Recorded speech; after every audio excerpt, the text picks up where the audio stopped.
లత ఇంటికొచ్చింది. ఇంట్లో పరిస్థితులు ఎప్పట్లానే ఉన్నాయి. తల్లి అరవడం మానలేదు, విద్య ఎదిరించడమూ మానలేదు. శ్రీదేవి కొంట్లో బాగుండడం లేదు. గుండెదడ నీరసం. పుట్టింటికి వెళ్ళింది. వంట మనిషి కొడుకి ఉద్యోగం దొరికింది. ఇంక నువ్వు వంట చేయొద్దు మాని అన్నాడట. నెల జీతం ఇవ్వగానే అప్పటికప్పుడు మానేసింది.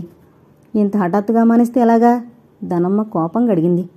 నా కొడుకుతో నేను వెళ్ళిపోతున్నానండి. నా కొడుకు నన్ను సుఖపడతానంటున్నాడు. ఇంకెన్నాళ్ళు కష్టపడను అని వెళ్ళిపోయింది. హఠాత్తుగా వంట మనిషి కుదరలేదు.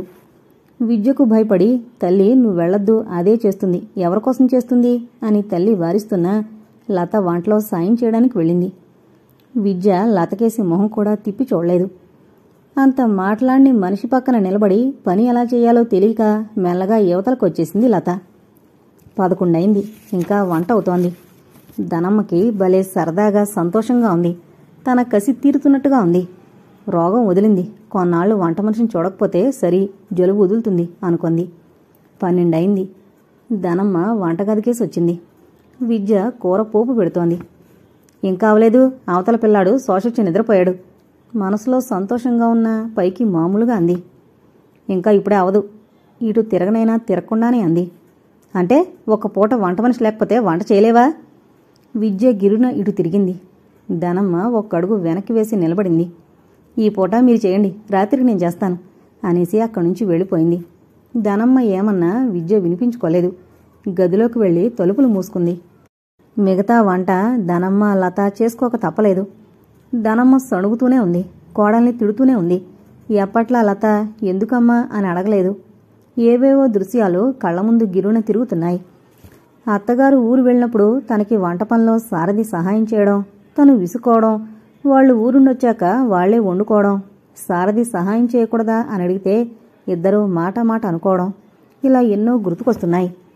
వారం రోజులు భాస్కరింట్లో ఎంతో ప్రశాంతంగా హాయిగా ఉన్న మనసు ఇక్కడికొచ్చి కొన్ని గంటలైనా అల్లకల్లోలమైపోయింది. 4 రోజుల క్రితం సేమ్ వచ్చిందట. నేను పడుకున్నాను. వంట మనిషితో నిన్నొకసారి రమ్మని చెప్పిందట. కాస్త కోపం చల్లారిన ధనమ్మ చెప్పింది. పరాగ్గా ఉన్న లత అంది, కానీ వెళ్ళలేదు. అసలు లతకి ఈ మధ్య ఎక్కడికి వెళ్లబుద్ధి కావడం లేదు. ముఖం మీద అనకపోయినా అందరి కళ్లల్లో ప్రశ్నార్థకాలే. తనని చూసి ఒకరికొకరు కళ్లతోనే మాట్లాడుకుంటారు. ఈ కళ్ల భాష మనిషిని కృంగదీస్తుందని మనసుని కొళ్లబొడుస్తుంది. ముఖాన్ని ఏదేనంటే వాళ్ల నోరు మూయించొచ్చు, కానీ ఈ కళ్లల్లో ప్రదర్శించే భావాల్ని భరించడం మహా కష్టం అనుకుంది. విద్య రోజు ఉదయం కాఫీలు పెట్టి అందరికిచ్చి గదిలోకి వెళ్లి కూర్చుంటుంది. మళ్లీ మధ్యాహ్నం కాఫీలు, సాయంత్రం వంట చేస్తుంది. మధ్యాహ్నం వంట జోలికే రాదు. ధనమ్మ ఎప్పుడు వంట చేసి ఎరుగదు, కానీ చచ్చినట్టిప్పుడు వంట చేస్తోంది. కానీ ఆ వంట ఎవరూ నోట్లో పెట్టుకోలేకపోతున్నారు. వండిన పదార్థాలన్నీ పనివాళ్లే పట్టుకెళ్తున్నారు. రాత్రి వంట విద్య బ్రహ్మాండంగా చేస్తోంది.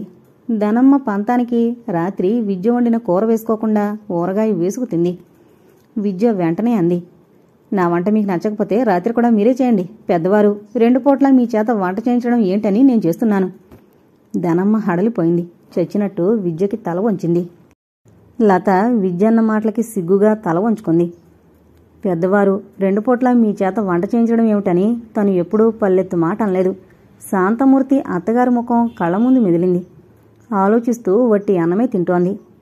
ధనమ్మ విద్య ఎక్కడ చూస్తోందనని కూతుర్ని మోచేత్తో పొడిచింది. 2వ పూట కూడా వంట చేస్తే 2 రోజుల్లో ఎవరి మాట ఎలా ఉన్నా తను మంచం ఎక్కుతుంది. వద్దనుకున్న ఈ ఆలోచన మనసులోకొచ్చింది ధనమ్మకి. సారథి గంపల్లోకి కూరగాయలు ఎత్తిస్తున్నాడు. అతను ఉదయం నుండి భోజనం చేయలేదు. తోటలోకి వెళుతుంటే తల్లి భోంచేసి వెళ్ళు, వంట అయిపోయింది అని చెప్పింది. మధ్యాహ్నం వస్తాను అని వచ్చేశాడు. కానీ అతనికి ఇంటికి వెళ్లడానికి కుదరలేదు. ఒక్క కాయ కూడా దెబ్బతినకుండా గంపల్లోకి ఎత్తించి బండ్లో వేసే వరకు అతను ఎప్పుడూ కూడానే ఉంటాడు. అన్నయ్య అంటూ పుష్ప వగరుస్తూ పరిగెత్తుకునొచ్చింది. ఏంటమ్మా అన్నాడు ఇటు తిరిగి. వేణు అన్నయ్యకి సీరియస్గా ఉందని టెలిగ్రామ్ వచ్చింది. అమ్మ ఏడుస్తోంది. పుష్ప కళ్లలో గిరున నీళ్లు తిరిగాయి. బలవంతంగా దుఃఖాన్ని దిగమింగుతోంది. ఏది అని గబాల్న పుష్ప చేతిలోని టెలిగ్రామ్ లాక్కుని చూశాడు. పుష్ప అన్నగారికేసే ఆతృతగా చూస్తోంది. సారథికి నవనాళ్లు కుంగిపోయినట్టయింది. దుఃఖంతో గుండె గొంతుకులోకొచ్చినట్టయింది. పుష్ప చిన్నపిల్ల ఎదురుగా ఉంది. అతను ఒక గుటక వేసి అతి ప్రయత్నం మీద దుఃఖాన్ని దిగమింగాడు. గబగబా ఇంటికొచ్చాడు. సారథిని చూడగానే పెద్దాడా అంటూ కొడుకును పట్టుకుని ఏడ్చింది రత్తమ్మ. ఏమైందమ్మా, ఎందుకా కంగారు?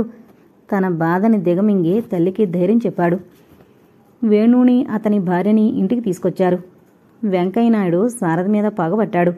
ఆ పగ తీర్చుకోవడానికి ఎన్నో ఎత్తులు వేసి చిత్తుగా ఓడిపోయాడు. ఇంకా తన పగ తీరదని తలపట్టుకున్నాడు. కాని వేణు అతని వలలో తేలిగ్గా పడ్డాడు. మీ అన్నయ్య తను బాగుపడ్డో నిన్ను బాగుపడినీయుడు. నీ వాటా ఆస్తి పంచుకో, నీ చేత మంచి బిజినెస్ చేయిస్తాను. నాకు తెలుసున్న వాళ్ళు మద్రాసులో ఉన్నారు అంటూ వేణుని మద్రాసు వచ్చేలా చేసి వేణు అక్కడికొచ్చాక సినిమా వ్యామోహం కలిగించాడు.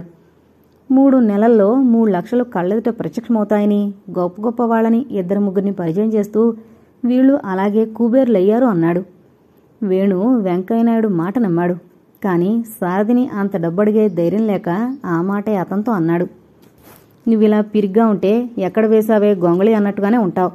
నేను 1,00,000 పెట్టుబడి పెట్టినప్పుడు కనీసం నువ్వు దానిలో సగమైనా పెట్టాలా, లేకపోతే వాళ్ళు ఒప్పుకోరు అన్నాడు. ఎలాగ మరి? ఎక్కడైనా అప్పిప్పించు, చేతులు నిలుపుకున్నాడు వేణు. ఎలాగా? తెగ ఆలోచించినట్టుగా ముఖం పెట్టి ఏదైనా వాళ్ళకి చూపించాలిగా. నా పొలం హామీ మీద వాళ్ళు పెట్టుబడి పెట్టారు. మరి నువ్వు నోటు రాయ్, ఎవరికీ తెలీదు సలహా ఇచ్చాడు. నోటా? నోరు తెరిచాడు వేణు. ఎంత? 3 నెలలు. నువ్వు రాసినట్టు ఎవరికి తెలుస్తుంది? చూడు బాబు వేణు, బాగుపడాలి, వృద్ధిలోకి రావాలనుకుంటే ధైర్యంగా ముందడుగు వెయ్యాలి. తెలివితేటలు, ధైర్య సాహసాలు ఇలాంటప్పుడే ఉపయోగించుకోవాలి. 50 ఏళ్ల వాణ్ణి, 6 ఆడపిల్లల తండ్రిని. నేనే ధైర్యంగా 1,00,000 రూపాయలు పెట్టుబడి పెట్టి దిగానే. కుర్రవాడివి, ఈ వయసులో ఎలా జంపు చేయాలంటావు? రెచ్చగొట్టాడు. వేణు ఆ బుట్టలో తేలిగ్గా పడ్డాడు. పిక్చర్ సగంలో ఆగిపోయింది. నిర్మాత, దర్శకుడు అడ్రస్ లేకుండా పోయారు అని నెత్తిన తువ్వాలు వేసుకున్నాడు. ఏడుపు ముఖం పెట్టాడు వెంకయ్యనాయుడు. డబ్బు, భార్య మెడలో నగలు అన్నీ గోవిందా. వేణు నిద్రమాత్రలు మింగేశాడు. సుజన టెలిగ్రామ్ ఇప్పించింది. ఈ విషయాలతో రత్తమ్మ కుంగిపోయింది. సీమ ఫోన్ చేసింది. లతని ఒక్కసారి రమ్మని చాలా నిష్ఠూరంగా మాట్లాడింది. లత చాలా నొచ్చుకుంది. సీమ 2 సార్లు వచ్చి వెళ్ళిందని తల్లి చెప్పింది. మనసు ఏమాత్రం కుదుర్లేని లత వెళ్ళలేదు. తర్వాత ఆ మాటే మరిచిపోయింది. సీమ, సారీ, ఇప్పుడే వస్తున్నాను అని ఫోన్ పెట్టేసి తను తయారో సాగింది. మొదట బాబుని ఇంట్లో ఉంచేసి వెళదామనుకుంది. తర్వాత మళ్ళీ ఏదైనా గొడవ జరిగితే కష్టమని బాబుని తీసుకుని బయలుదేరింది. లత వెళ్లేసరికి సీమ లత కోసమే ఎదురు చూస్తున్నట్టుగా కూర్చుంది. ఇల్లంతా నిశ్శబ్దంగా ఖాళీగా ఉంది, వెల్తిగా ఉంది. లతని చూసి సీమ తెల్లబోయింది. ఈ మధ్య లత అసలు వెళ్లడం లేదు. 2 చిన్నపిల్లలతో సీమకి అసలు ఎక్కడికి వెళ్లడానికి కుదరడం లేదు. తనకేసి తెల్లబోయినట్టు చూస్తున్న సీమతో ఏంటలా చూస్తావు అంది నవ్వుతూ. లత 2 చేతులు ఆప్యాయంగా పట్టుకుంటూ, లత, ఎన్నాళ్లైందే నిన్ను చూసి, మరీ ఎలా అయిపోయావేమిటి అని అడిగింది. ఎలా అయిపోయాను అని బలవంతంగా నవ్వింది. అద్దంలో అసలు ముఖం చూసుకుంటున్నావా? సీమకి లతనిలా చూస్తుంటే ఎంతో బాధగా అనిపించింది. లత కూర్చున్నాక మంచినీళ్లు కావాలా అని అడిగింది. ఇయ్యి అంది. సీమ లతకి నీళ్లు తీసుకొచ్చిచ్చి తను ఓ కుర్చీలో కూర్చుంది. ఏంటి ఇల్లంతా ఇంత నిశ్శబ్దంగా వెల్తిగా ఉంది? మంచినీళ్ల గ్లాసు కింద పెడుతూ అడిగింది. మేము ఊరు వెళ్ళిపోతున్నాంగా, నీకు తెలీదా? ఆశ్చర్యంగా అడిగింది. ఊరా? ట్రాన్స్ఫర్ అయిందా? నాకు తెలీదే అంది. ట్రాన్స్ఫర్ కాదు, ఆయన ఉద్యోగానికి రిజైన్ చేసేశారు. మా మామగారికి ఈ మధ్య అసలు ఒంట్లో బాగుండడం లేదు. అలాగే పొలం అవి చూసుకుంటున్నారు. మా బావగారు అమెరికాలో ఉన్నారుగా, అక్కడ పొలాలు చూసుకోవచ్చు, ఇష్టమైతే వచ్చేయమని రాశారు. ఆయనకి పొలం కౌలుకి ఇవ్వడం ఇష్టం లేదు. సరే, ఇద్దరం ఇష్టపడ్డాం. బంగారం లాంటి పొలం, ఇల్లు ఉండగా ఎందుకు ఇబ్బంది పడ్డాం అన్నారాయన. సీమ తాపీగా చెప్తుంటే లత విస్తుపోయి చూస్తోంది. ఏంటలా చూస్తావు? సీమ అడిగింది. నువ్వు ఇక్కడే పుట్టి పెరిగావు కదా, ఆ పల్లెటూరులో ఆ మట్టి కొంపల్లో ఎలా ఉంటావు సీమ? అక్కడ ఎలా కాలం గడుస్తుంది? ఏం, అక్కడి వారు సుఖంగా బ్రతకడం లేదా? హాయిగా ఆనందంగా ఉండడం లేదా? బంగారం లాంటి పొలాన్ని పొరుల చేతిలో పెట్టడం మా మామగారికి ఇష్టం లేదు. మా పినమామగారు ఆస్తంతా పాడు చేసుకున్నారు. ఈ పొలం మీద వాళ్ల దృష్టి ఉంది. మామగారి అనారోగ్యం సాకుగా తీసుకుని మేం చేస్తాం, నువ్వు నిశ్చింతగా ఉండు అంటూ ప్రేమ ఒలకబోస్తున్నారట. వాళ్ల చేతుల్లో పొలం పెడితే సగానికి సగం కాజేస్తారు. అన్నీ వివరంగా రాశారు. ఇక్కడ 700-800 జీతం వస్తుందనుకో, అయితే మాత్రం మనకున్నది ఎందుకు పాడు చేసుకోవాలని ఈయన అభిప్రాయం. సరే, మీ ఇష్టం అన్నాను. మరి పిల్లల చదువులు? నువ్వు కొత్తగా వీణ నేర్చుకుంటున్నావుగా, మానేస్తావా? ఎందుకు మానేస్తాను? కొంచెం లేటైనా అక్కడ మంచి మాస్టర్ని చూసి నేర్చుకుంటాను. లతకెన్నో సందేహాలున్నాయి. కానీ సీమ అన్నింటికీ ఇలాగే ఏదో ఒకటి చెప్తుందని ఊరుకుంది. ఇంకేమిటి సంగతులు అంది సీమ. ఏమున్నాయి? క్షణం ఆగంది దిగులుగా. నువ్వు కూడా వెళ్ళిపోతున్నావు. అస్తమాను కాకపోయినా అప్పుడప్పుడైనా కలుసుకునేవారం. లత కళ్ళల్లో నీళ్లు తిరగబోయాయి. అతి ప్రయత్నం మీద నిగ్రహించుకుంది. ఇది సీమ గ్రహించినట్టే ఉండిపోయింది. తర్వాత నెమ్మదిగా అంది. మరీ అలా అయిపోయేమిటి లత? నీ రూపమే మారిపోయింది. లత చూపులు మళ్లించుకుంది. ఎలా ఉన్నాను అంది నవ్వడానికి ప్రయత్నిస్తూ. ఇంట్లో ఏమైనా గొడవలా? లతనే పరీక్షగా చూస్తూ అడిగింది. గొడవలే ఉంటాయి, తేల్చేయబోయింది. లత, నీ స్నేహితురాల్ని నా దగ్గర దాపరకమెందుకు? నేను నీ కోసం 3 సార్లు వచ్చాను. ఒకసారి వచ్చినప్పుడు మీ చిన్న వదిన అమ్మగారు హోరాహోరీ దెబ్బలాడుకుంటున్నారు. అలాంటప్పుడు నేను రావడం బాగుండదని వచ్చేశాను. వాళ్ల దెబ్బలాటలో నీ గురించి గట్టిగా దెబ్బలాడుకుంటున్నారు లత. నేను వెళుతున్నానంటే నీ గురించి ఎక్కువగా దిగులుగా ఉంది. ఒక చిన్న విషయానికి పట్టుదలకు పోయి ఎందుకు బంగారం లాంటి జీవితాన్ని నరకం చేసుకున్నావో నాకు అర్థం కావడం లేదు. బాధగా అంది. నేనంటే అభిమానం, ప్రేమ లేనప్పుడు ఎందుకు? అయినా విషయాలు నేను మర్చిపోయాను సీమ. ముఖం మరోవైపు తిప్పుకుంటూ అంది. ఏం అంత చేరేంత పో అతనేం చేశాడు? నిన్ను తిట్టాడా, కొట్టాడా? అతను నీ కోసం ఒక్క విషయంలో వినలేదని కాపురాన్ని వదులుకున్నావు. అతని కోసం నువ్వేం చేశావు? ఈ ఒక్క విషయాన్ని ఆలోచించు. అతను మంచివాడు కాబట్టే మౌనంగా ఉండిపోయాడు. విడాకులమని కోర్టుకెక్కితే ఏం చేసేదానివి? మళ్ళీ పెళ్లి చేసుకుంటే ఏం చేసేదానివి? పోటీగా నువ్వు మళ్ళీ పెళ్లి చేసుకోగలవా? సీమా! లత అరిచింది. లత, నేను చెప్పింది శాంతంగా విను. నీకీ విషయాలు అదివరకు చెప్పాలని ఉన్నా వినే మూడ్లో కూడా లేవు. ఇప్పుడు మీ ఇంటి పరిస్థితి మారింది. ఇలా అన్నానని బాధపడకు. మీ అమ్మా నాన్న నీ జీవితాంతం ఉండరుగా. మీ అమ్మా నాన్న ఆరోగ్యంగా ఉండగానే విద్యలా ప్రవర్తిస్తోంది. రేపు వాళ్ళు ముసలివారైతే, విద్యకి పిల్లలు పుడితే, ఆ వాతావరణం మధ్య బాబు పెరుగుదల ఎలా ఉంటుందో ఒక్కసారైనా ఆలోచించావా? బాబుకి నీ ఒక్క ప్రేమే చాలా. నలుగురు నీ ముఖాన అనకపోయినా చాటుని ఎలా గుసగుసలాడుకుంటున్నారో నీకు మాత్రం తెలీదా? నలుగురు 4 రకాలుగా వ్యాఖ్యానిస్తుంటే బాబు మానసికంగా ఎలా కుంగిపోతాడో ఒక్కసారైనా ఆలోచించావా?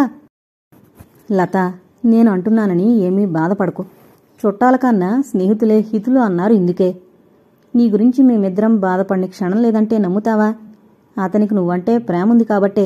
బాబు పుట్టాక మళ్ళీ నువ్వు వెళ్లకపోయినా అలాగే ఒంటరిగానే ఉండిపోయాడు. అతనికి ఆ ఊరు నచ్చింది. ఆ తోటంటే ప్రాణం. పెంచిన తోట మీద, బిడ్డ మీద ఎలాంటి మమకారం ఉంటుందో వాళ్ళకి అంతకన్నా రెట్టింపు ప్రేమ ఉంటుంది. ఈయనకి భాస్కర్కి బాగా స్నేహం. భాస్కర్ ద్వారా అంతా విని ఎంత బాధపడ్డారో తెలుసా? అతని పరిస్థితిని నువ్వు అర్థం చేసుకోలేదు లత. బాబుని ఒక్క క్షణం కూడా వదిలి నువ్వు ఎలా ఉండలేవో ఆ తోటని వదిలి అతను అలా ఉండలేడు.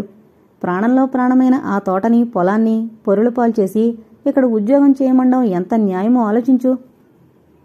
కాలు మీద కాలు వేసుకుని దర్జాగా బ్రతికే జీవితాన్ని వదిలేసి తెల్లారి లేచిన దగ్గర నుండి పడుకోబోయే వరకు ఉరుకులు పరుగులు పెట్టే జీవితం గడపడానికి ఎవరిష్టపడతారు? ప్రతి దానికి క్యూలో నిలబడితేగాని చేతిలోకి ఏమీ రాదు. మన ఆనందం, సంతోషం మన చేతుల్లో, మన ఆలోచనల్లోనే నిండుంటుందని మరిచిపోకు. ఎప్పటికైనా మించిపోయిందేమీ లేదు. బాగా ఆలోచించుకో. అతని మంచి మనసు పూర్తిగా విరిగిపోకుండానే మేలుకొంటే నువ్వు బాబు హాయిగా ఉంటారు. లత కళ్లమ్మట నీళ్లు బొటబొటా కారుతున్నాయి. పైపంటితో కింద పెదిమి గట్టిగా నొక్కిపెట్టి దుఃఖాన్ని దిగమింగుకోవడానికి ప్రయత్నించేసి ఓడిపోతోంది.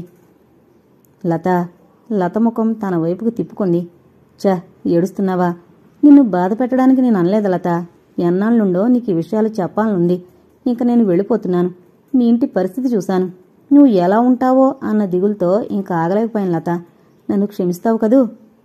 సీమ, అలా మాట్లాడకు. నిజం, నీ మీద నాకు ఏం కోపం లేదు. నా మనసంతా గందరగోళంగా ఉంది. ఒక్కొక్కసారి పిచ్చెక్కుతుందేమోనని భయంగా ఉంది. వెక్కిళ్ళమ జంది. నీకంత కర్మేం పట్టింది? ప్రాణాధికంగా ప్రేమించే భర్త, కన్నతల్లి కన్నా ఆదరంగా చూసే అత్తగారు. నీకేం లోటు? పొరపాట్లు ఎవరైనా చేస్తారు. అది తప్పని తెలుసుకున్నాక వాటిని సరిదిద్దుకోవాలి. ఈ ఒక్క విషయంలో మినహా ఉన్న విషయాల్లో నీ పట్ల అతని ప్రవర్తన ఎలా ఉందో ఒక్కసారి ఆలోచించు. ఇవన్నీ నాకు ఎలా తెలిసాయా అని ఆశ్చర్యపోకు. సుగుణని మీ వాళ్ల మాటలు పట్టుకుని భాస్కర్ కొన్నాళ్లు పుట్టింట్లో వదిలేశాడు. మీ పిన్ని కూడా సుగుణని చాలా సతాయించింది అంటూ సారథి భాస్కర్ మధ్య జరిగిందంతా చెప్పింది. మరి సుగుణ పౌరుషంగా కాపురానికి రానక్కర్లేదుగా. తను ఏ తప్పు చేయకుండానే చెప్పుడు మాటలు నమ్మి భర్త తనని వదిలేశాడు. మళ్ళీ ఎందుకొచ్చిందంటావు? అతను అమాయకుడని తెలుసు. భర్తకి తన మీద ప్రేమ ఉందని తెలుసు. అందుకే తేలిగ్గా అతన్ని క్షమించి వచ్చేసింది. ఇప్పుడు అతనికి భార్య అంటే ఇంకా అపరూపమైపోయింది. నీకు తెలుసో తెలీదో, మీ అమ్మ సారథి మీద వేయని నిందలేదు. మా అమ్మతో కూడా నిన్ను ఎన్నో బాధలు పెట్టాడని చెప్పిందట. నేనంతా అబద్ధమని చెప్పాను. లత మనసు సిగ్గుతో చచ్చిపోయినట్టుగా ఉంది. సారథి తనని ఇప్పుడు బాధలు పెట్టాడు? చిచ్చి, అలా అనుకుంటే తనకే పాపం. సీమ చెప్పిన విషయాలు వింటుంటే లతకి మతిపోతున్నట్టుగా ఉంది. భాస్కర్ తనకెందుకు చెప్పలేదు? ఆయన నన్ను అనుమానించడమేమిటి? బాబు పుట్టుకని శంకించడమేమిటి? ఆయనకి వెధవ గుణాలుంటే సీమన్నట్టు ఈ పాటికి మళ్ళీ పెళ్లి చేసుకోకపోనా? బిడ్డలు సుఖపడాలని తల్లిదండ్రులు కొండొచ్చు లత, కాదన్ను. కానీ ఒకటి నువ్వు ఆలోచించావో లేదో, నువ్వక్కడ ఉండి అడ్డమైన వాళ్ళకి చాకరీ చేయడం మీ అమ్మకిష్టం లేదు. మరి మీ అందరికీ మీ వదిలిని ఇలాగే అనుకుంటే మీ అమ్మ మీ వదిలిని సాధించినట్టు మీ అత్తగారు నిన్ను ఎప్పుడైనా అందా? ఆ రోజు మేమంతా వచ్చినప్పుడు నువ్వు మాతోనే సరదాగా ఫ్రీగా ఉన్నావు. మీ అత్తగారు ఆడపడుచులు ఏమైనా అన్నారా? ఎంత ఆప్యాయంగా చూశారు. అలా మీ అమ్మ చేస్తుందా? మనుషుల తత్వాలు బేరీజు వేసుకోవడానికే ఈ సంగతి ఎత్తాను. మీ అమ్మని ద్వేషంతో అన్నానని మాత్రం అనుకోకు. ఈ విషయాలు నువ్వెందుకు ఆలోచించలేకపోయావు? లత దేనికి మాట్లాడడం లేదు. ఒక్కసారిగా దుఃఖమంతా తీరేలా గట్టిగా ఏడవాలనిపిస్తోంది. ఎంతో ప్రయత్నం మీద దుఃఖం ఆపుకుంది. సీమ వెళ్లి కాఫీ పెట్టి టిఫిన్ తీసుకొచ్చింది. ఇప్పుడేమీ తీసుకోలేను సీమ అంది. లత, నా మీద కోపమా? సీమ, అలా ఎప్పుడు అనుకో. ఎప్పుడూ నీ మీద కోపం రాదు, ఒట్టు అంది. నువ్వు ఇలా ఉంటే ఇంటికి పిలిచి బాధ పెట్టాననే బాధ నన్ను వెంటాడుతుంది లత. నిజంగా నా మీద కోపం లేకపోతే ఈ పూట భోంచేసి వెళ్ళు. టిఫిన్ తింటాను సీమ, ఒట్టు అన్నా. నీకు నమ్మకం లేదా? దీనంగా అడిగింది. నమ్ముతాను. ఇంకా వెళ్ళిపోతున్నాగా. ఈ ఒక్కపూట సరదాగా ఉందాం. ఆయన కూడా చెప్పమన్నారు అంది. ఆయన ఎదురుపడాలంటే సిగ్గుగా ఉంది సీమ. భాస్కర్ మీ ఆయనకి అన్ని చెప్పినవాడు నాకు చెప్పకూడదా? ఆ గొంతులో నిష్ఠూరం తొంగి చూసింది. లత భుజం మీద చేయి వేస్తూ అంది. అలా భాస్కర్ని అపార్థం చేసుకోకు. ఈయనకి అతనికి బాగా స్నేహం. స్నేహితుల మధ్య దాపరకం ఏముంటుంది? నీకు చెప్పడానికి నేను అది వరకు వెనకాడినట్టే అతను జంకాడు. ఇంకా బాబు జీవితం, నీ జీవితం నీ నిర్ణయం మీదే ఆధారపడుంది. నచ్చ చెప్తున్నట్టుగా అంది. లత ఇంటికొచ్చేసరికి తల్లి గట్టిగా కేకలు పెడుతోంది. లత నీరసంగా లోపలికొచ్చింది. రాజారావు గారు కుర్చీలో నీరసంగా కూర్చున్నారు. ఆయనకి జీవితం అంటే మొదటిసారిగా భయం పట్టుకుంది. ఇంతవరకు భార్యకి ఎదురు చెప్పేవాళ్లు లేరు కాబట్టి ఇంట్లో గొడవలు జరగలేదు. ఇప్పుడు విద్య ఎదురు చెప్పడంతో భార్య రౌద్రావతారం చూస్తుంటే భయం పుడుతోంది. ఏంటి నానా అని అడిగింది. కరుణాకర్, విద్య నాగార్జునసాగర్ చూడ్డానికి వెళ్లారమ్మా. అది సంగతి. వెళితే ఏమైంది? దానికింత గొడవెందుకు? పెద్ద కోడలు లేదు, వంట మనిషి లేదు. మరి ఇంట్లో ఇబ్బంది కదూ. బాధ్యత లేకుండా, పెద్దవాళ్లంటే లెక్క లేకుండా మొగుడుతో టింగు రంగాన్ని వెళ్ళిందట. మొదటిసారి ధైర్యం చేసి కూతురుతో తన బాధ చెప్పుకున్నాడు. లత లోపలికొచ్చింది. ఎందుకమ్మా అనవసరంగా నోరు పారేసుకోవడం? మనిద్దరం చేయలేము. నువ్వు భాస్కర్ ఇంటికి వెళ్ళొచ్చాక మారిపోయావే. నేను చూస్తూనే ఉన్నాను. అంత బాధ్యత లేకుండా వెళుతుందా? దానికి బుద్ధి లేకపోతే వాడికైనా బుద్ధి ఉండకర్లేదు. వాడు ఆలోచించాడు కాబట్టే అది ఇష్టం వచ్చినట్టు ఆడుతోంది. మండిపడింది. ఇంకా తల్లి వెందో అనుకుని గదిలోకొచ్చింది. మంచం మీద నీరసంగా కూలబడింది. సీమ మాటలే చెవుల్లో గింగురుమంటున్నాయి.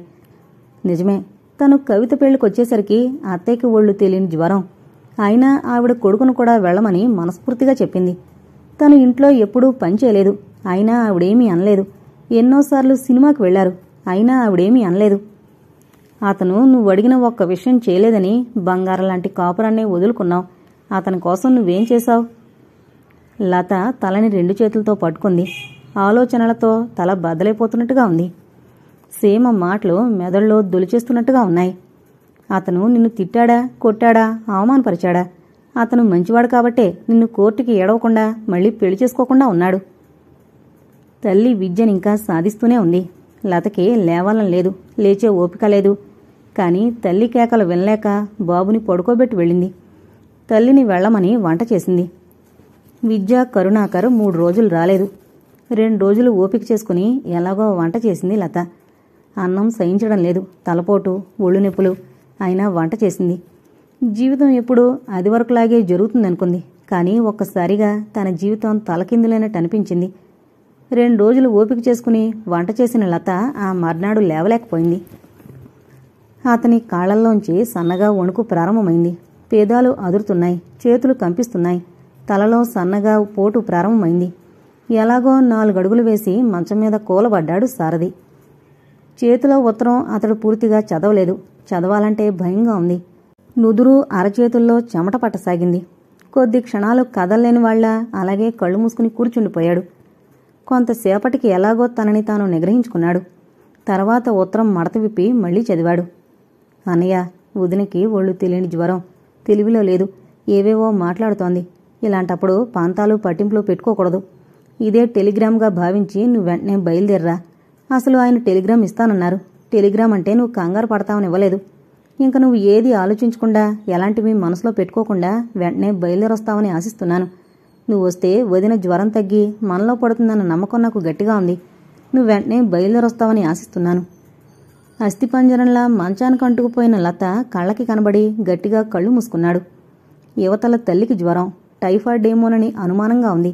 వేణు ఇంకా తేరుకోలేదు. పుష్ప 4 లంకణాలు చేసి ఆ రోజే పత్యం తీసుకుంది. భర్త పరిస్థితి చూసి సుజన బాగా కుంగిపోయింది. ఎలా ఉండే ఇల్లు ఎలా అయింది? ఇప్పుడు అతని పరిస్థితి చాలా ఇరకాటమైపోయింది. ఇటు కనీ పెంచిన తల్లి, అటు ప్రాణాధికంగా ప్రేమించిన భార్య. లత చిన్న విషయానికి అతని మనసునంత గాయపరిచినా లత మీద అతనికి ఎప్పుడూ కోపం రాలేదు, అసహ్యం కలగలేదు. సారథి డాక్టర్ని కలిశాడు. తల్లి పరిస్థితి కనుక్కున్నాడు. నేను అర్జెంటుగా ఊరు వెళ్ళాలి డాక్టర్, మాండానికి లేదు. ఎల్లుండి తెల్లవారేసరికి ఇక్కడుంటాను. వేణు ఇంకా కోలుకోలేదు. మీరు చూసుకుంటానంటే నేను ధైర్యంగా వెళ్ళి రాగలను అన్నాడు. మీ అమ్మగారికి ఏమీ పర్వాలేదు, నేను చూసుకుంటాను. కాంపౌండర్ని అక్కడే ఉంచుతాను. నేనొచ్చి చూస్తాను. మీరు నిశ్చింతగా వెళ్ళండి. డాక్టర్ ధైర్యం ఇచ్చాడు. సారథి మనసులో ఇప్పుడు ఎటువంటి కల్లోలం లేదు. మనసు మొద్దుబారిపోయినట్టుగా ఉంది. చలాకీగా మెరుపు తీగలా ఉండే లత మంచాన్ని అంటుకుపోయింది. తెలివిలో లేదు. జుట్టు పీచులా రేగుంది. కళ్ళు గుంటలు పడి కళ్ళ కింద వలయాల్లా నల్లగా గీతలుండి ఒక్కసారిగా 10 ఏళ్లు పైబడినట్లుగా ఉంది. అతను రాగానే భాస్కర్ వాళ్లు బయటికి తప్పుకున్నారు. సారథి అదృష్టమో ఏమో గాని అతను వచ్చిన టైంకి ధనమ్మ, రాజారావు వాళ్లు లేరు. అప్పుడే ఇంటికి వెళ్లారు. పొల్లలా ఉన్న లత మీద చెయ్యి వేసేసరికి అతనికి కడుపులో దేవినట్టయింది. గుండె గొంతుకులోకి వచ్చినట్టయింది. లత అని పిలవాలని ఎంతో ప్రయత్నించాడు. అతని పెదవులు విడివాళ్లేదు. పేదాలు ఎంత బిగబట్టినా అతని పెదవులు దుఃఖంతో అదిరాయి. గుండె బరువెక్కింది. లతని అలా చూడలేక కళ్ళు గట్టిగా మూసుకున్నాడు. డాక్టర్ రావడంతో అతని యువతలకొచ్చాడు. తర్వాత భాస్కర్ సారథిని ఇంటికి తీసుకొచ్చాడు. సారథి అలసటగా కుర్చీలో కూర్చుని కళ్లమీద చెయ్యుంచుకున్నాడు. అన్నయ్య, సుగుణ నెమ్మదిగా పిలిచింది. అన్నయ్య అన్నాడే కాని అతను కళ్లమీద నుంచి చేయి తీయలేదు. సుగుణ అన్నగారి తలమీద చేయి వేస్తూ మెల్లగా అంది. అన్నయ్య, ఒకసారి కళ్ళు తెరు. చెప్పు సుగుణ. అతని కంఠం బొంగురుపోయింది. సారథి కళ్లమీద చేయి బలవంతంగా తీసింది. ఇటు చూడు. తప్పనిసరిగా కళ్ళు తెరిచాడు సారథి. సుగుణ చంకలో బాబు, తనకేసే వింతగా చూస్తున్న బాబు. బాబన్నయ్యా అని, బాబు నాన్న దగ్గరికెళ్ళమ్మా అంది. బాబు సుగుణ మెడని 2 చేతులతో గట్టిగా పట్టుకున్నాడు వెళ్ళన్నట్టు. సారథి సరిగ్గా కూర్చున్నాడు. అవ్యక్తమైన బాధ అతని గుండెల్ని పిండేసింది. తను తండ్రిని వాడికేం తెలుసు? పరాయవాణ్ణి చూసినట్టు భయపడుతున్నాడు. అతని మనసు బాధగా మూలిగింది. ఇంతవరకు బాబుని ఎప్పుడప్పుడు ఎదుర్కొనే సీనుని రకరకాలుగా ఊహించుకుని కలలు కంటున్నాడు. ఇప్పుడు బాబుకి తనని నిలదీసే వయసు లేదు. తను తండ్రి అంటే తెలియని వయసు. ఆ అన్నగారి మనసు చెదురుందని సుగుణ గ్రహించింది. పక్కనే టేబుల్ మీదున్న చాక్లెట్ల డబ్బా తీసి సారథి చేతిలో పెట్టింది. అదిగో చాక్లెట్లు ఇస్తాడు, వెళ్ళమ్మా అంది. బాబుకి చాక్లెట్లంటే చాలా ఇష్టం. ఎంత కొత్త వాళ్ళ దగ్గరికైనా చాక్లెట్లు చూపిస్తే వెళ్ళిపోతాడు. సారథి డబ్బాలోంచి చాక్లెట్లు తీసి చూపించాడు. రమ్మని చేతులు చాపాడు. ఒకసారి సారథి ముఖంలోకి కొత్తగా చూశాడు బాబు. సారథి మళ్లీ పిలిచేసరికొచ్చాడు. బాబునొక్కసారిగా గుండెలు కదుముకున్నాడు. బాబు శరీరం ఒంటికి తగిలేసరికి అనిర్వచనీయమైన భావం హృదయం నిండా పాకి ఉక్కిరిబిక్కిరి చేసింది. కాసేపటికే బాబు సారథికి మాలిమయ్యాడు. ఇదిగో ఇదిగో అని పిలిచాడు. నానానాలి, నానాను అంది సుగుణ. నాన్న అని కిలకిలా నవ్వాడు. సారథి చప్పున హృదయానికి హత్తుకుని తలమీద ముద్దు పెట్టుకున్నాడు. సారథి ఇంటి దగ్గర పరిస్థితి చెప్పి ప్రతిరోజు ట్రంకాలు చేయమని భాస్కర్కి చెప్పి తప్పనిసరిగా ఇంటికి బయలుదేరాడు. సారథి అత్తారింటికి వెళ్లలేదు, వాళ్ళని కలవలేదు. సారథి హాస్పిటల్లో ఉండగా విద్యొస్తే మా అన్నయ్య అని పరిచయం చేసింది సుగుణ. సారథి వద్దు అని వారించబోయేలోపే సుగుణ పరిచయం చేసేసింది. అలాగే విద్యని కరుణాకర్ భార్య విద్య అని పరిచయం చేసింది. నమస్తే, కంగారుగా చేతులు జోడించింది విద్య. అతను వస్తాడని విద్య అనుకోలేదు. నమస్తే అన్నాడు మామూలుగా. అతను రావడం ఇంట్లో ఎవరికీ తెలియదని గ్రహించిన విద్య గబగబా వెళ్లి భర్తకి చెప్పింది. ఏం లాభం, అతను ఆదరాబాదరా వచ్చేసరికి సారథి వెళ్ళిపోయాడు. ఏం పనిచేసావు భాస్కర్, మాకు చెప్పొద్దా అన్నాడు నిష్ఠూరంగా. ఎంతవరకు అతని గురించి మీరేం పట్టించుకున్నారని మీకు చెప్పను. లతకి ఇలా ఉంటే తెలియపరిచారా? అది వరకు వాళ్ల కోపరం గురించి కలగజేసుకున్నారా? కాస్త గట్టిగానే అడిగాడు భాస్కర్. వాళ్ళు చెప్పినా వినే రకాలు కాదురా, అందుకే వాళ్ళ ఇష్టానికి వదిలేశాను నెమ్మదిగా అన్నాడు. ధనమ్మకి సారదొచ్చినట్టు తెలిసి ఏ ముఖం పెట్టుకునొచ్చాడు అంది ఈసడింపుగా. అమ్మా, కరుణాకర్ అరిచినట్టుగా అన్నాడు. ఎప్పుడూ అలా అరవని కొడుకు అరిచేసరికి ధనమ్మ ఉలిక్కి పడింది. ఈ ఇంట్లో ఎవరి నోటి నుండైనా సారథిని ఒక్క మాట అన్నారంటే ఊరుకునేది లేదు, ఆ తర్వాత మీ ఇష్టం హోంకరించినట్టుగాని లోపలికి వెళ్ళిపోయాడు.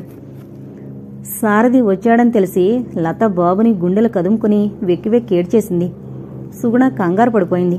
వదినా, ఏంటి పిచ్చి పని, మళ్ళీ జ్వరం వస్తే ఎంత కష్టం, ఊరుకో అనునయంగా అంది. నిజంగా నేను చాలా పాపిష్టిదాన్ని, నాకు మళ్ళీ జ్వరం రాని సుగుణ, ఇంకీసారి తగ్గకూడదు వెక్కిళ్ల మధ్య అంది. చా, ఏం మాటలవి, ఏం మాట్లాడుతున్నావో తెలిసే మాట్లాడుతున్నావా మందలింపుగా అంది. తెలిసే మాట్లాడుతున్నాను సుగుణ, నాకింత జ్వరమైనా మీ అన్నయ్య పట్టుదలగా రాలేదని నిందించాను. నిజంగా నాకు తెలీదు, అమ్మ వాళ్ళెవరూ చెప్పలేదు. నీకు కులాసాగా ఉన్నాక చెబుదామనుకున్నారేమో, నేను 2 రోజులు పోయాకనే చెబుదామనుకున్నాను వదినా. నీ బాధ చూడలేక చెప్పేశాను. నువ్వు ఇంత క్రితం అన్న మాటలు ఇంకా నీ నోటి నుండి వెలువడకూడదు. అన్నయ్య తట్టుకోగలని అనుకుంటున్నావా? వచ్చిన వారు ఒక్కరోజు ఉండలేకపోయారా? ఆ మాట అనకుండా ఉండలేకపోయింది లత. తనని చూడకుండా ఉండలేక వచ్చి ఉంటాడు. తన మీద కోపంతో తనకి తెలివి రాకుండానే వెళ్ళిపోయి ఉంటాడు అనుకుంది. అమ్మకి జ్వరం వదినా అంటూ ఇంటి దగ్గర పరిస్థితులన్నీ వివరంగా చెప్పింది. నేను అన్నయ్యతో వెళదామనుకున్నాను వదినా, కానీ నిన్నెలా వదిలి వెళ్ళలేదు. అమ్మకి ఇప్పుడు తగ్గిందని నిన్ననే ఫోన్ వచ్చింది. లత దుఃఖం బాధ వర్ణనాతీతం. పైకి ఏడవకుండా నిగ్రహించుకుంది గాని పశ్చాత్తాపంతో మనసు దహించుకుపోతోంది. తల్లికి సుస్థి, ఇంట్లో ఎటువంటి ఆసరా లేదు, ఎన్నో సమస్యలు. అయినా తనని చూడ్డానికొచ్చాడు. లత దోసిట్లో ముఖం దాచుకుంది. శీతాకాలం సాయంత్రం నీరెండ బంగారు ఛాయలో వింతగా మెరుస్తున్నట్టుగా ఉంది. తన డ్యూటీ ముగించుకుని ఇంటికి తరలి వెళుతున్న సూర్యుని అంతిమ కిరణాలు చెట్ల ఆకుల మీద పడి వెలుగు నీడల కలయిక కంటికి ఆహ్లాదకరంగా ఉంది. కొబ్బరి చెట్టుని ఆనుకొని నిర్లిప్తంగా నిలబడిన సారథి కంటికి ఏ అందాలు కనపడ్డం లేదు. అతని నిర్లిప్తమైన మనసు ఉషోదయంలో ఉండే పులకింతగాని సంధ్యా సమయంలో కవ్వించే పలకరింపులుగాని అతని మనసుని తాకవు. అతనికన్నీ ఒకటే. ఎటో పరాగ్గా చూస్తూ నిలబడ్డ సారథి తన వెనకాల శుతిమెత్తని పాదాల సవ్వడిని గ్రహించలేదు. ఆ శుతిమెత్తని పాదాల సవ్వడి తనకి అడుగు దూరంలో ఆగిపోయి గుండెని చిక్కబట్టుకుని ఊపిరి బిగబెట్టి నిలబడిందని గాని అతను గ్రహించలేదు. కొద్దిసేపయిన తర్వాత మెల్లగా ఇటు తిరిగిన సారథి ఆ మట్టునే నిలబడిపోయాడు. తన కళ్ళు తననే మోసం చేస్తున్నాయని శంకించాడు. లతకొక్కసారిగా గుండె కొట్టుకోవడం ఆగిపోయి తిరిగి రెట్టింపు వేగంతో కొట్టుకోసాగింది. సారథి రెప్పవేయడమే మరిచిపోయినట్టుగా చూస్తున్నాడు. ఇదెలా సంభవం అనుకుంటున్నాడు. ఇదేదో మాయ అనిపిస్తోంది. ఇది భ్రమ అని తెలిసి తన మనసు తట్టుకోగలదా అని బాధపడుతున్నాడు. ఇది తన భ్రమే అని తెలిసాక మనసుని ఎలా ఓదార్చాలి అని ఆలోచిస్తున్నాడు. ఇది భ్రమ కాదు అన్నదానికి రుజువుగా లత పాదాలు కదిల్చింది. చెట్ల ఆకులు సంతోషంతో సంగీతం ఆలపించాయి. సారథికి అడుగు దూరంలో నిలబడి చలనం లేనట్టుగా నిద్రలో లేచిన వ్యక్తిలా తనకేసి అలాగే చూస్తున్న సారథికేసి భయంగా చూసి సంకోచంతో ఆగిపోయింది. ఏమండి అనాలనుకుంది. దుఃఖంతో సంతోషంతో పేదాలు విడివడక గుండెల్లో కెరటాల్లా ఎగిసిపడే దుఃఖపు తెరలు ఆనంద కెరటాలు కళ్లల్లోకి విరజిమ్మి పన్నీటి వర్షాన్ని కురిపించాయి. లతా, నువ్వు? అతను ఆశ్చర్యంతో తడబడ్డాడు. అంతవరకు సంకోచంతో అదో రకమైన భయంతో అడుగు దూరంలోనే ఆగిపోయిన లత సారథి నోటి వెంట లతా అన్న ఆ ప్రేమపూరితమైన పిలుపు చెవులకి సోకగానే నేనే వచ్చేశాను అంటూ అతని గుండెల మీద వాలిపోయి వెక్కి వెక్కి ఏడ్చేసింది. అతనికంతా ఇంకా అయోమయంగానే ఉంది, కలలానే ఉంది, భ్రమలాగే అనిపిస్తోంది. కాని అంతలో ఆ స్పర్శ ఇది కల కాదు, భ్రమ అంతకంటే కాదు, నిజంగా ఇది నిజమే అని నొక్కి చెప్తోంది. నా మీద మీకు కోపం లేదు కదూ, అసహ్యం లేదు కదూ, నిజంగా నన్ను ఇక్కడ వండిస్తారు కదూ వెక్కిళ్ల మధ్య అంటోంది లత. అతను పూర్తిగా తేరుకున్నాడు. ఈ మధ్య భాస్కర్ దగ్గర నుండి ఏ సమాచారం లేకపోవడంతో మోగబోయిన సారథి మనసు నెమ్మదిగా శృతి చేసుకోసాగింది. లత, నువ్విలా నా దగ్గరగా ఉన్నావంటే నేనింకా నమ్మలేకపోతున్నాను. నిజంగా నువ్వు వచ్చావా? నా దగ్గరే ఉన్నావా? ఇది అబద్ధం కదూ? అతని గొంతు అతనికే కొత్తగా ఉంది. నేను మీ దగ్గరే ఉన్నాను. ఇది కల కాకూడదు. ఇది కలంటే నాకు నిజంగా పిచ్చెత్తుతుంది. లతకి మళ్లీ దుఃఖం తోసుకొచ్చింది. ఆ దుఃఖంలో, సంతోషంలో, ఆనందంలో ఏంటేంటో మాట్లాడేస్తోంది. మధ్య మధ్యలో ఏడుస్తోంది. లతని వారించాలని సారథి చేసిన ప్రయత్నం ఫలించలేదు. అలా అతని హృదయం మీద వాలి ఏవేవో మాట్లాడుతున్నంత నీరసంగా తోటకూర కాడలా వేలాడిపోసాగింది. సారథి కంగారుగా లత లత అని పిలిచాడు. అంటోంది కాని కళ్ళు మూతలు పడిపోసాగాయి. లతని 2 చేతుల మధ్య ఎత్తి షెడ్లోకి తీసుకొచ్చి మంచం మీద పడుకోబెట్టాడు. గ్లాస్తో నీళ్లు తీసుకొచ్చి తడి చేత్తో నుదుటి మీద రాసి కొద్దిగా నీళ్లు తాగించాడు. లత తొందరగానే తేరుకుంది. తేరుకున్న లత మళ్లీ ఏదో చెప్పబోయింది. లత, ప్లీజ్, ఇంక నేను దేనికి తట్టుకోలేను. ఇంక నువ్వు నాకేం చెప్పద్దు. అవన్నీ మర్చిపో. నాకు ఆ పాత జ్ఞాపకాలొద్దు. ఇప్పటి ఈ వాస్తవమే మన హృదయాల్లో శాశ్వతంగా ఉండిపోవాలి. లత తలని గుండెలు కదుముకుంటూ అన్నాడు సారథి. చాలా రోజుల తర్వాత ఆ ఇంట్లో నవ్వులు నాట్యం చేస్తున్నాయి. అందరి ముఖాల్లోనూ ఆనందం తొణికిసలాడుతోంది. బాబు రత్తమ్మ ఒడిలో కూర్చుని ఆవిడ చెవులు పీకి అల్లరి చేస్తున్నాడు. వాడి ఆటని ముద్దుగా చూస్తోంది పుష్ప తల్లి పక్కనే కూర్చుని. అన్నగారి మాటతో కొంత ధైర్యాన్ని కూడదీసుకున్న వేణు ఆ పూట నిశ్చింతగా పడుకున్నాడు. అబ్బా, నిద్రొస్తోంది. భాస్కర్ ఆవులించి సుగుణకేసి కొంటిగా చూశాడు. సారథి టేబుల్ ముందు కుర్చీలో కూర్చుని డైరీ తీసి పాత పేజీల మీద క్రాసుగా పెన్సిల్తో గీశాడు.